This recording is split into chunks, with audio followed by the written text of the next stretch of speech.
Tell us about your creative process. Where do your ideas come from, relate to? I know that a lot of your work has historical, literary, archaeological references.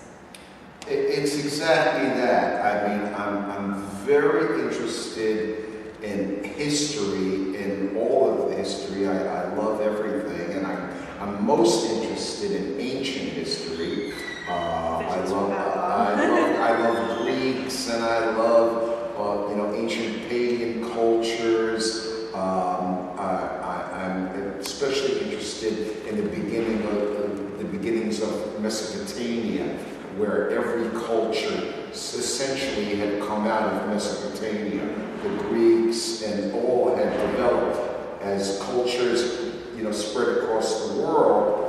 Mesopotamia had played such an important role in spreading different pagan belief systems. So, my ideas come from two places.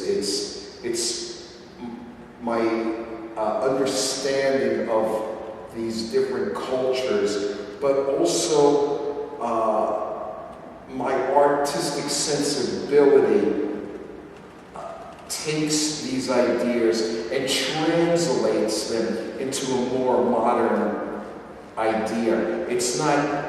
I'm not interested in making illustrations about these societies, but they sort of inspire me to create images that follow, let's say, certain pagan paths. How did we become who we are? I'm interested in origins, and I'm very interested before the patriarchy took over. I'm very interested in when the mother goddess ruled the earth, when women essentially ruled things. I find that to be fascinating. I like the idea of that women once had ruled the nest, and that, we worship the mother goddess. All Judeo-Christianity is based upon paganism anyway. All the rituals, almost everything comes from paganism. It had to. They took and they just sort of created it. But everything that we almost know about Judeo-Christianity is rooted in paganism. And that's why I'm inspired by that. And I love history is it's endlessly fascinating. Absolutely.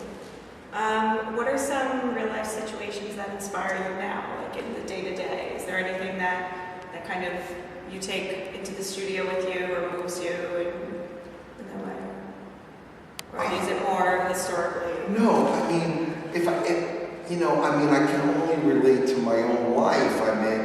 I really feel like if I take anything from real life is that we live in a difficult world now. It's very difficult to pursue a field that I'm in, to be an artist. I'm so determined in a certain sense to keep doing what I do that I don't even believe anymore in the sense of my life going on for a long time. I don't know what's going to happen. I think we live in a very fragile, delicate world, and I don't know what the future's going to bring. And I only know this one thing, that each day, if I'm lucky enough to keep working, then I'm going to be happy. And if I die relatively young, I don't even really care. Because I care more about bringing my life to a point where I say to myself, at least I did what I wanted to do. Yeah, no regrets. I have no regrets. It's a very rough world we live in. The economy is terrible. Politics around the world. The world is a mess. Yeah. But my world is this. And so when I always said one reason why I became an artist is because I had to live in my own world. I had to create, I had to create the beauty that I wanted to be around. So that's where I think real life plays for me. You know, am I inspired by it? I'm going to honestly tell you, I don't know. I don't think of it as inspired, but I'm energized by it. Yeah. I'm not inspired thematically, but I'm energized. You know, and so I think yes, the immediacy of life. yeah, the immediacy of it. You know, being an artist is a very fragile, insecure life. You know, and you know, each moment that you get to do it is a privilege. You know, Absolutely. expect nothing from it because probably you're going to get nothing from it. It's all about you. It's a mean mistress. It's a mean mistress. What are you trying to achieve in your work? What do you want your art to do to people? I mean, obviously you want to move them. Do you want to transport them to another place? I want to transport them to. It's like a strange form of time travel. Yeah. It's like I want them to feel sort of like, I hate to say it, but sort of like a religious element, like something that you know is bigger than you. Mm-hmm. You know, something that's religious, but in a more pure way. Because I don't have any. I myself am an atheist. So it's strange that I want to do work that has some that you know, when you get it, you say like, I understand that like there's something otherworldly about it. The whole thing is, you know, being connected to something bigger than yourself. Yeah, that's for me what it's all about. You know, this piece for me, a lot of people say I get there with that. I feel in several of the pieces I do, it's about, you know, finding something bigger than me. Mm-hmm. You know, I don't know if I do it, but sometimes it's like there's just that moment, you know, you hit. And you want other people to. I want people to share that. I want it to be not a manipulation, but truly, I want them to be engaged by it. You know, to come away from it and still think about it. You know, because I don't want to do work that is self-indulgent. It's not necessarily every moment about me. It's not about me. It's about the bigger issues. You know, if it's just about me, well, you know, that's mental masturbation. I'm not interested in that. I'm interested in doing work that's bigger than me. If I'm lucky, I don't know. I believe that there are moments, sometimes I hit it, but it's like, I want to create a work that people can live with and sit with. But yeah, and also come back to it and peel away the layers. You know, that say, oh, every time I get in front of it, it's like the first time I saw Turner, I was like 10 years old. My father had taken me to the Met, and I was like, oh my God, Dad, what is this?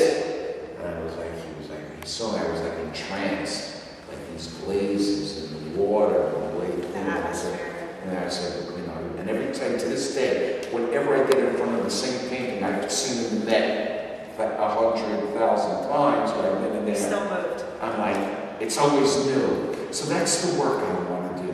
I want to, you know, it's like if you get it all the first time, well then it's furniture. It's still, but I want to create magic. It's all about magic for me. Everything is about magic. It's not about anything decorative on one note or just on the surface. Yeah. I love the surface because I'm a painter and I love paint. Metaphorically not. Not on the Metaphorically, surface. definitely not. It's got to go deeper than that. Yeah. You know? And so you know, it's like, I'm an imagist. I think of myself as an imagist. I want to make imagery. You know, not objective abstraction for me, which I appreciate, and you know, you know, much of it I adore. It's just not what I do. I want to create imagery. I'm an imagist. Visions. Yeah. You know, it's visions that I'm interested in, and things that come from this. Sometimes things come out of me. I go, wow, where'd that come from? Yeah, because like a lot of your work has figurative elements, but it also, and representational elements, but you take a step away, and it has kind of an abstract presence sometimes. Yeah, I mean, it's like, it's that fusion of both. Yeah. It's like one enhances the other. You don't know which one is more important, you know. It's sort of like if they're separate, then it doesn't work. If they enhance each other and they come together as an idea, well, you know, it's like they dance together. You know, it's like when Bibles were illuminated and you know and you know with detail and beautiful. Like William Blake's. I love William Blake because he's an imagist, Yeah. you know, and a visionary. And so, you know, I want to be a visionary. I want to create work that you can peel away the layers. You come back every time and you say, wow, I saw something different, you know. Yeah. And of course for me, more importantly, I do it for myself. You know, it's about me coming back and seeing something different, you know. Yeah. And if I get the same... If you can do that, then other people... Then hopefully others will see it. You know, that's really what it's all about. Creating my world. And my world has to have some beauty in it. Or I can't live. I just can't live. You know?